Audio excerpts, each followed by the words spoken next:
कल ईरान ने कहा था हम इजराइल पर एक बड़ा हमला करने वाले हैं, और ईरान जो कहता है वो करता भी है। कल रात इजराइल पर जो हमला हुआ है उससे पूरे इजराइल में तबाही मची हुई है। लोग परेशान हैं। मीटिंग चल रही है कि आखिर ईरान की कोई भी मिसाइल को हम इंटरसेप्ट क्यों नहीं कर पाए हैं। सोचिए, ईरान जो कहता है वो करता है और बार बार वो चेतावनी दे रहा है कि आग से मत खेलो। वहीं दूसरी तरफ, इस पर भी बात करेंगे आगे वीडियो में, वहीं दूसरी तरफ डोनाल्ड ट्रंप के खिलाफ 25वां संशोधन अमेरिकी संसद में लाया जा सकता है, जिसका मतलब है कि उनको राष्ट्रपति पद से हटाया जा सकता है, क्योंकि उन्होंने जिस तरीके से ईरान पर युद्ध थोपा। उसके बाद पूरी अमेरिकी लोग सड़कों पर उतरे। वहां के तमाम अपोजिशन लीडर उनको मानसिक तौर पर बीमार बता रहे हैं, और अब सीनेटर कह रहे हैं कि इन्होंने जो अमेरिका की ताकत थी उसको मिट्टी में मिला दिया है।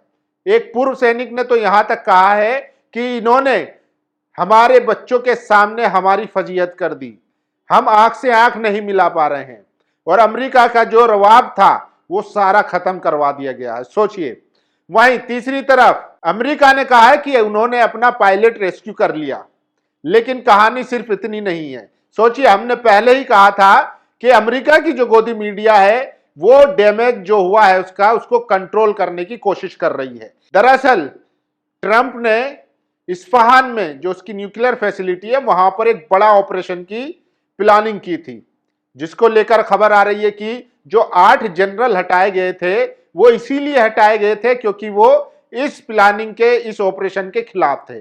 उनको पता था कि ईरान में ऑपरेशन करना मतलब मौत के मुंह में जाने जैसा है। वही हुआ। पीट हेगसेथ ने उन 8 जनरलों को हटाया और किसी की नहीं सुनी। इसके अलावा और 24 ऐसे जनरल है जिन्होंने इस ऑपरेशन को करने से मना किया था, इसके खिलाफ थे, लेकिन किसी की नहीं सुनी। इन्होंने अपना ऑपरेशन शुरू करने की सोची और अपना F-15 जो है इस्फहान में भेज दिया। फिर क्या था, ईरानी लोग तो तैयार बैठे ही है। सोचिए, IRGC, बाजीस और लोकल जो कम्युनिटी है वो पूरी तरीके से तैयार बैठी थी, और इनका F-15 मार गिराया गया, जिसके बाद लगभग वहां 300 अमेरिकी सैनिक मारे जाने की भी खबर है। लेकिन गोदी मीडिया आपको नहीं दिखाएगा। कौन सा वाला? अमेरिका वाला गोदी मीडिया।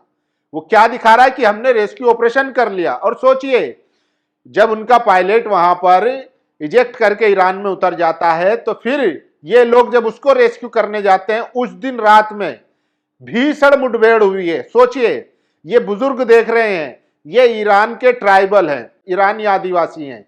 ये इस टाइम ईरान में हीरो बने हुए हैं। क्यों? क्योंकि इन्होंने अपनी बंदूक से, जी हां आप सही सुन रहे हैं, अपनी बंदूक से अमेरिकी हेलीकॉप्टर मार गिराया है। सोचिए, और एक पायलट बचाने के चक्कर में अमेरिका का जो नुकसान हुआ है वो आप सुनेंगे तो चौंक जाएंगे। 10 लगभग उसके हेलीकॉप्टर गए हैं और 5 कमांडो जो उसके मारे गए हैं। सोचिए, लेकिन कैसे दिखाया जा रहा है कि हमने अपने पायलट को रेस्क्यू कर लिया है। इसीलिए अब अमेरिकी यूएस सेनेट में जो है पीट हेगसेथ से सवाल हो रहे हैं कि आपने जो 8 जनरलों को फायर किया है क्यों किया है। उनके पास कोई जवाब नहीं है। कह रहे हैं कि हमारे राष्ट्रपति ने कहा था इसलिए हमने कर दिया। वहीं दूसरी तरफ सीनेट में सवाल उठने लगे हैं कि ट्रंप के खिलाफ जो है महाभियोग लाकर 25वां अमेरिकी संशोधन लाकर इनको हटाया जाए। ये अब काम करने लायक नहीं है, ये मानसिक संतुलन खो चुके हैं। और सोचिए, ट्रंप ने जो कहा था कि हमने जो डेडलाइन दी है, अब उस डेडलाइन को और बढ़ा दिया है। कह रहे हैं कि हम मंगलवार की शाम में एक बड़ा हमला करेंगे, तैयार रहिए। मतलब जो आदमी कह रहा था कि हमने सब कुछ खत्म कर दिया, वो कह रहा है कि भाई, मतलब गाली गलौज पर उतर आया ये व्यक्ति। कह रहा है भाई खोल दो प्लीज, खोल दो स्ट्रेट ऑफ हॉर्मुज। लेकिन ईरान कह चुका है कि हम स्ट्रेट ऑफ हॉर्मुज भी खोलेंगे, और खुला हुआ है। जो उनके मित्र दोस्त हैं उनके लिए खुला हुआ है, जो अमेरिका इजराइल की किसी भी तरीके से मदद नहीं कर रहे हैं उनके लिए भी खुला हुआ है। बंद है तो सिर्फ उसके दुश्मनों के लिए। और यही ट्रंप कह रहे थे कि हम तो सिर्फ 1% ऑयल वहां से लेते हैं, हमारा तो कुछ लेना देना भी नहीं है, जिसको अपना पेट्रोल चाहिए वो जाकर खुलवा ले। लेकिन अब कह रहे हैं कि भाई खोल दो। मतलब नौबत थी गीदड़ भपकी देने से गिड़गिड़ाने तक की नौबत आ चुकी है। लेकिन ये भी सोचिए कि जो व्यक्ति ईरान में रिजीम चेंज करने चला था वो खुद अपनी रिजीम को जो है गिरता हुआ देख रहा है। करोड़ों लोग सड़कों पर हैं, पूरा अपोजिशन इनके खिलाफ है। अब महाभियोग लाने की बात चल रही है। पीठ हैशटैग से सवाल पूछे जा रहे हैं और जो पूर्व सैनिक हैं या मौजूदा कमांडर हैं वो कह रहे हैं कि इस व्यक्ति ने अमेरिका को एक ऐसे युद्ध में धकेल दिया जो अमेरिका के लिए था ही नहीं। वहीं दूसरी तरफ अब बात करते हैं इजराइल की। ईरान ने इजराइल में रात इतनी भारी तबाही मचाई है, इतनी भारी तबाही मचाई है कि आप सोच नहीं सकते। उसके 5 शहरों को निशाना बनाया गया है और पूरी तरीके से मलबे में तब्दील कर दिया गया है। ये तस्वीरें देख रहे हैं आप, ये उड़ती हुई मिसाइलें, ये सीधा इजराइल की बिल्डिंगों पर जाकर लगी। अब वहां पर इतने हालात खराब है कि लोग जो है भीख मांग रहे हैं कि किसी तरीके से ये युद्ध रुक जाए और नेतन्याहू फरार है। वहीं दूसरी तरफ हमास ने भी ऐलान किया है कि देखिए अब जो है इजराइल कह रहा है कि हम बातचीत करके मसला हल करेंगे। हमास ने साफ कहा है कि भाई जब तुम हथियारों से हमारी जमीन नहीं छीन पाए हो तो अब तुम बातचीत से उस चीज को लेना चाहते हो, तो वो जब तुम हथियारों से नहीं ले पाए तो तुम बातचीत से कैसे ले पाओगे। यानी कि हमास ने आज भी 2 साल से ज्यादा हो गए और हमास के मात्र 40,000 लड़ाकू थे और आज भी वो इजराइल की नाक में दम कर रखा है उन्होंने। और अब तो जैसे ही ईरान से युद्ध हुआ, ईरान ने अपने प्रॉक्सी एक्टिव किए, हमास, हिजबुल्लाह, हूती और इराकी मिलिशिया ये सारे एक्टिव हो गए और हमास की ताकत अब बढ़ चुकी है। उसने हजारों लोगों की शहादत दी है, लेकिन हमास आज भी डटा हुआ है और वो कह रहा है कि हम आखिरी दम तक लड़कर रहेंगे जब तक फिलिस्तीन आजाद नहीं हो जाता। और सोचिए, ये तस्वीरें इजराइल की हालत बयां कर रही है। हाइफा पूरी तरीके से डिस्ट्रॉय हो चुका है, मलबे में तब्दील हो चुका है। इसके अलावा बीर शेबा, किरियात समोना में तो हिजबुल्लाह ने इतनी तबाही मचाई है, इतनी तबाही मचाई है, आईडीएफ के सोल्जरों की लाशों का अंबार लगा दिया है। वो थके हुए हैं, गिड़गिड़ा रहे हैं। सोचिए कि भाई ये युद्ध रोक दो, लेकिन ये सन की नेतन्याहू और ट्रंप मिलकर इस दुनिया को, देखिए दुनिया तो जो झेल रही है वो झेल रही है, लेकिन अब इनके फौजी खुद परेशान हैं, थक चुके हैं, इनकी जनता पगला गई है।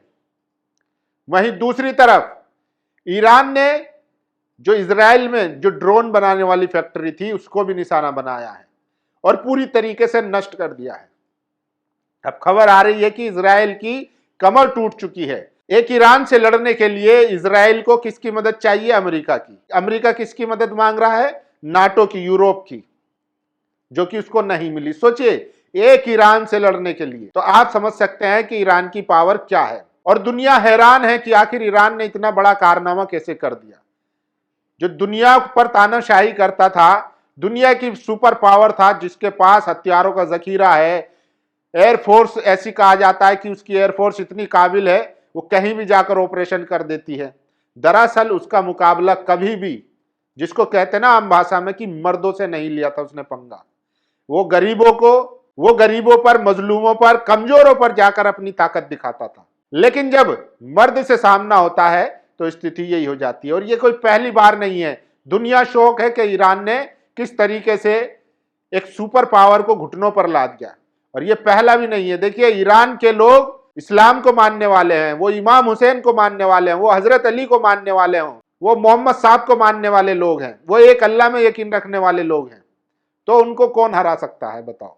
और इनकी तादाद हमेशा ही कम रही है। दुश्मन भले ही कितनी तादाद में हो, कितना मजबूत हो, लेकिन जो अज़्म होता है, सोचिए जिसको मरने की आरजू हो, जिसको शहादत की आरजू हो, उसको कौन क्या हरा सकता है। जिसका मतलब जो शहीद होगा तो भी कामयाबी है, और अगर जीतता है तो कामयाबी है ही है। तो उस कौम को कौन हराएगा। ये पहला मामला नहीं है।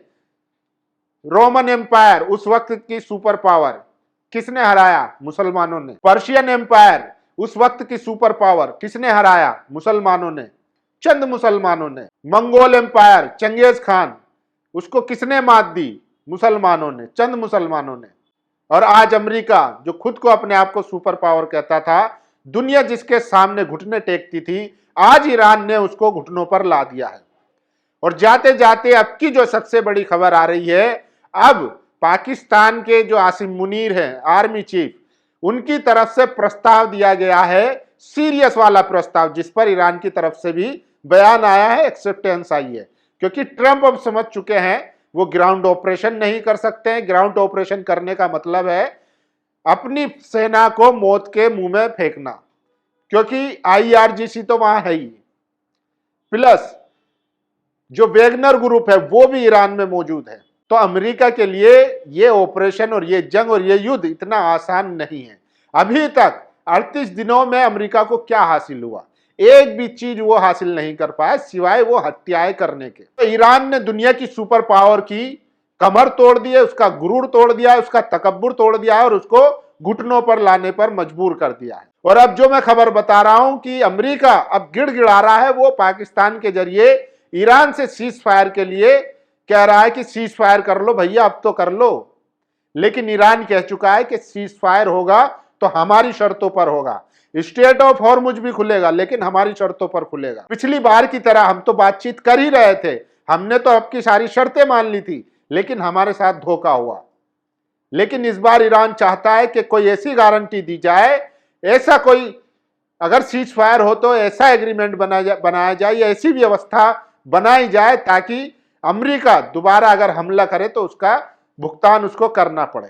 अभी तो जो खबर आ रही है, इनिशियली खबर आ रही है कि ईरान भी इस बात को लेकर सीरियस है कि सीज फायर हो, और पहली बार ये ईरान की तरफ से ऑफिशियली कहा जा रहा है। और अमेरिका तो गिड़गिड़ा ही रहा है कि भैया सीज फायर कर लो और हमारा पीछा छोड़ो। बाकी इसमें आगे जैसे डेवलपमेंट होगी हम आपको बताएंगे। लेकिन 38वें दिन इजराइल में ईरान ने भारी तबाही मचाई है। उसकी ड्रोन फैक्ट्री, हाइफा और तमाम जो उसके बड़े बड़े शहर है वहां पर एकदम कोहराम मचा हुआ है।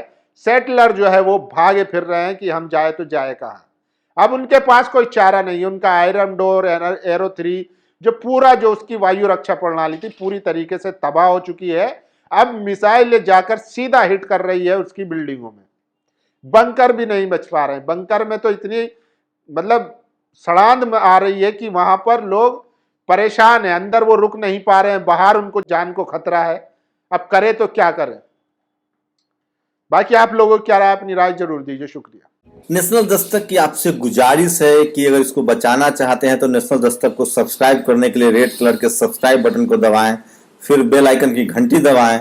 नेशनल दस्तक को बचाने के लिए बहुत जरूरी है कि हर खबर को शेयर करें, लाइक करें, कमेंट जरूर करें।